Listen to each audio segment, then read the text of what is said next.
Apa kabar semua? Dan selamat datang kembali ke channel kami di Teh Tarik Go. Tempat di mana kita bersantai sambil berkongsi cerita-cerita aneh, misteri, dan kadang-kadang menyeramkan dari segenap pelusuk bumi Borneo. Setiap daripada kita pasti pernah merasai pengalaman menyertai camp atau perkemahan, kan? Sama ada waktu sekolah atau bersama rakan-rakan. Suasana riuh rendah, aktiviti lasak, dan sudah tentu keseronokan tidur beramai-ramai di tempat yang asing. Tapi, bagaimana jika di tempat yang asing itu ada sesuatu yang sudah lama menunggu? Menunggu kehadiran kita. Malam ini, kita ada satu kisah benar yang berlaku baru-baru ini di sebuah tapak perkemahan di daerah Sipitang, Sabah. Kisah ini dikongsikan sendiri oleh salah seorang pengikut setia kita, di mana anak buahnya sendiri yang kita namakan Sarah mengalami satu malam yang tidak akan mungkin dia lupakan. Sebelum kita teruskan, ingin kami tegaskan di sini. Walaupun nama daerah disebut, niat kami bukanlah untuk memburukkan mana-mana tempat. Sabah adalah sebuah negeri yang indah dan penuh dengan khazanah alam. Cerita ini sekadar perkongsian pengalaman pribadi, sebagai renungan dan hiburan buat kita semua. Satu lagi perkara penting yang perlu Anda tahu. Sarah mempunyai satu kebolehan istimewa. Dia dianugerahkan dengan mata ketiga. Satu kebolehan untuk melihat dan merasa apa yang tidak dapat dilihat oleh mata kasar kita. Kami pernah huraikan tentang kebolehan ini dalam video kami yang lepas. Dan kami sertakan pautannya di sini.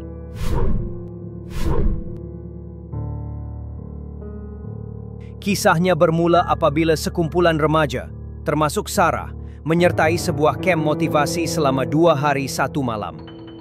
Lokasinya agak jauh di pedalaman Sipitang, dikelilingi oleh keindahan alam semula jadi, hutan tebal dan bunyi cengkerik yang menenangkan. Mereka tiba dengan penuh semangat dan terus memulakan pelbagai aktiviti yang telah dirancang. Namun, cuaca di Borneo ini ada kalanya tidak dapat dijangka.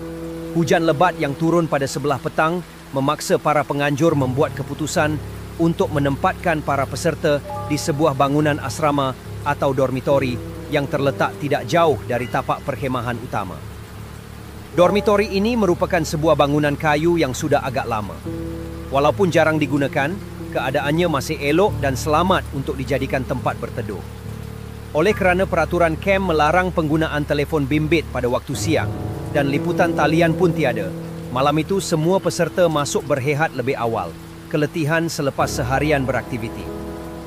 Rakan-rakan Sarah yang lain terus sahaja terlelap, dibuai mimpi. Tetapi tidak bagi Sarah. Dia tidak dapat melelapkan mata. Mungkin kerana berada di tempat baru, atau mungkin firasatnya sudah dapat merasakan sesuatu. Dia hanya baring, memandang siling kayu yang gelap sambil mendengar bunyi hujan renyai-renyai di luar. Jam di telefon bimbitnya menunjukkan tepat pukul 3 pagi. Tiba-tiba, suasana sunyi itu dipecahkan oleh satu bunyi yang amat aneh. Dengan tangan yang sedikit menggeletar, dia sempat merakam bunyi itu menggunakan telefonnya.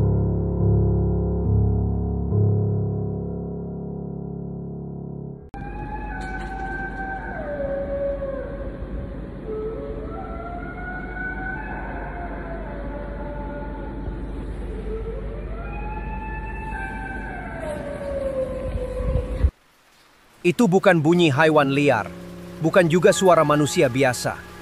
Ia adalah satu laungan yang panjang, sayu, dan bergema menembusi bunyi hujan di luar. Sejurus selepas laungan itu senyap, Sarah terdengar pula bunyi lain. Bunyi seperti orang berjalan-jalan di koridor luar bilik mereka. Langkahnya perlahan dan diseret.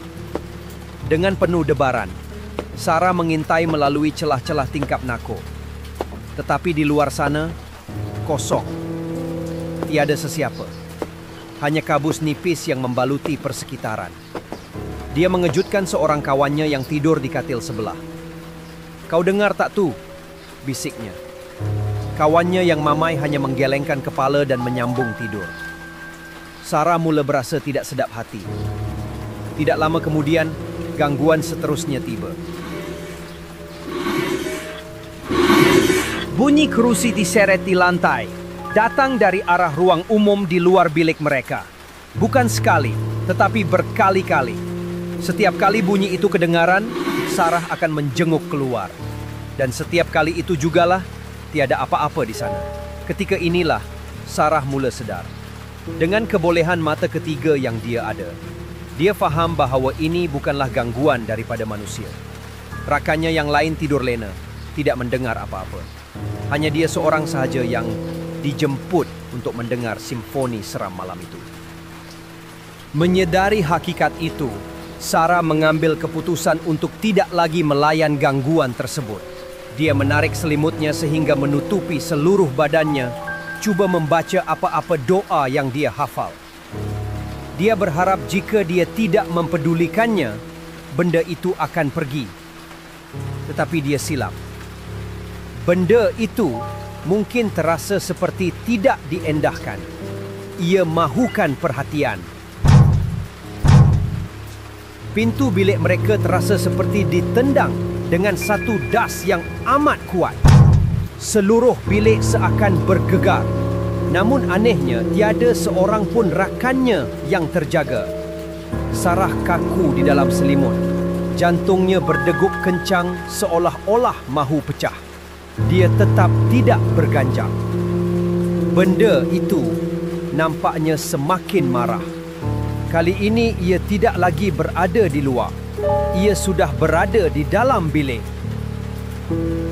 Sarah tahu, kerana walaupun matanya tertutup rapat di dalam selimut, dia dapat melihat satu cahaya aneh seperti lampu suluh yang berpusing-pusing menembusi kain selimutnya.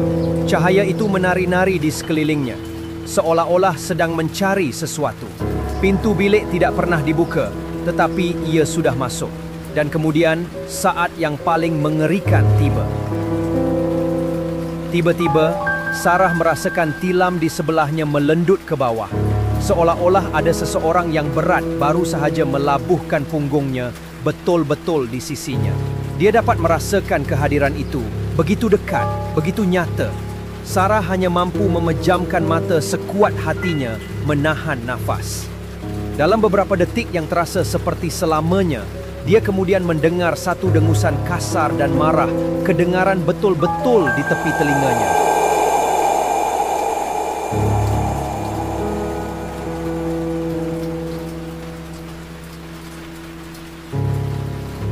Tetapi selepas itu, senyap. Semuanya lenyap. Tiada lagi cahaya, tiada lagi rasa berat di atas katil. Semuanya kembali sunyi seperti sedia kala. Hilang begitu saja. Namun bagi Sarah, malam itu masih belum berakhir. Dia tidak mampu tidur lena, hanya mampu tidur-tidur ayam sehingga kokokkan ayam jantan berkumandang. Apabila pagi menjelma dan semua orang bangun, Sarah terus bertanya kepada rakan-rakannya jika mereka ada terdengar atau mengalami apa-apa yang aneh pada malam tadi. Jawapan mereka semua sama. Tak ada apa-apa pun. Kami tidur mati sampai pagi. Kau mengigau barangkali. Ternyata hanya dia seorang sahaja yang melalui pengalaman mengerikan itu.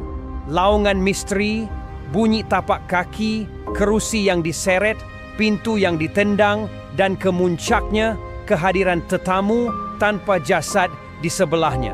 Semuanya hanya untuk dia. Kisah Sarah ini menjadi satu lagi bukti bahawa dunia ini kita kongsi dengan makhluk dari dimensi yang lain. Ada di antara kita, seperti mereka yang mempunyai kebolehan khas, lebih mudah untuk merasai kehadiran mereka. Mungkin penunggu di dormitori lama itu sekadar ingin berkenalan, atau mungkin ia tidak suka diganggu, atau sekadar inginkan perhatian. Kita tidak akan pernah tahu. Ia juga menjadi peringatan apabila kita berada di tempat orang, di kawasan yang asing bagi kita. Sentiasalah menjaga adab dan niat di dalam hati, kerana kita tidak tahu siapa atau apa yang mungkin sedang memerhati. Jadi apa pendapat anda tentang kisah Sarah?